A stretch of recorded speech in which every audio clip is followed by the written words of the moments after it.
আসসালামু আলাইকুম গাইস, আপনারা কেমন আছেন? ভালো আছেন নি গাইস? এই দেখেন গাইস, ওই দেখেন আজকে আমার এই শুরু শুরু দিয়ে আজকে বেশি বড় না, মনে করেন আছে 27 জন মানুষ। হ্যাঁ, আমার মালিকের 4 জন পুত আছে, আর আমার মালিকের 2 জি আর মামা, আর আমি আমার হাজবেন্ড, এই 27 জন মানুষ আছে কি। তো এই দেখেন আমি কি কি ভাগ করতেছি দেখেন।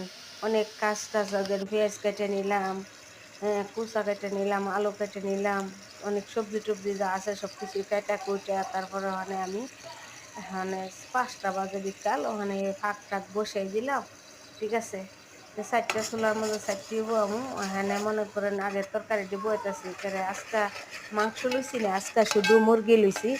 একটা মুরগারে মনে করেন সরবা ফাঁক করু মাখারো না, আর মনে করেন তরকারি পাক করবো কি। তো এই দেখেন কিভাবে ভাগ করতেছি দেখেন। তো আমি আগে ওই মশলাটা কষাইছি, কষার পরে মুরগাটা আমি দিয়ে দিলাম। তো একটা মুরগারে 3টা বন্ধ করে 3টাই দিছি, মনে করেন একটা সরবা, একটা তরকারি, একটা হয়েছে দাম আর মাখরোনা। তো এইগুলা দিয়ে ওখানে আমি ওখানে এটা আগে পানিটা ওখানে মশলা কষে আইসে পরে পরে ঝোল দিয়ে দিলাম, পরে মাখরোনা ডাইলা দিব কি। তো এর মধ্যে দেন আলু টালু সবকিছু সবজি টবজি কেটে কুটে সবকিছু পরিষ্কার করে রাখলাম, আসান্ন মাছ ফুইরাইয়া পরে নামদা বইলাম।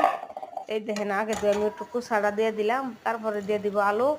ঠিক আছে, তারপরে ভালোভাবে কষায় পরে হালকা একটু ঝোল দিব, মানে তরকারির মধ্যে বেশি ঝোল দিব না, কেন হারা তরকারি অত বেশি ঝোল খাইতেছে না। আর এই দেখেন আমার মাকড়নারা ওই গেছে, একটা একটা প্যাকেট দিছি, কেন আমরা না 6-7 জন। ঠিক আছে, তো এখানে মনে করেন আমরা এই যে মাকড়নারা ভালো করে, আর এই দেখেন আমি এটা বানাইছি।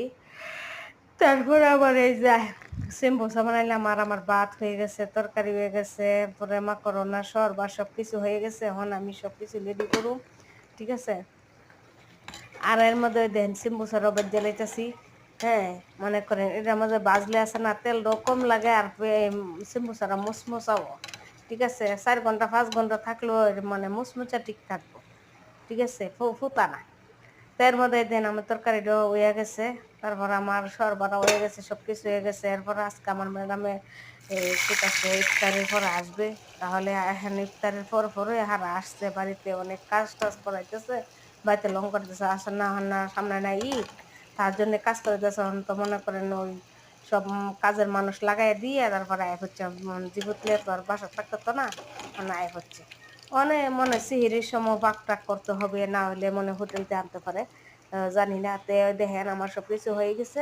আর ভিডিও ভালো লাগলে একটা লাইক কমেন্ট শেয়ার করবেন, সাবস্ক্রাইব করে দিবেন। আর নতুন নতুন ভিডিও পাইতে গেলে আপনারা ফলো দিয়ে লাগবেন। আসসালামু আলাইকুম, ভালো থাকবেন, গুড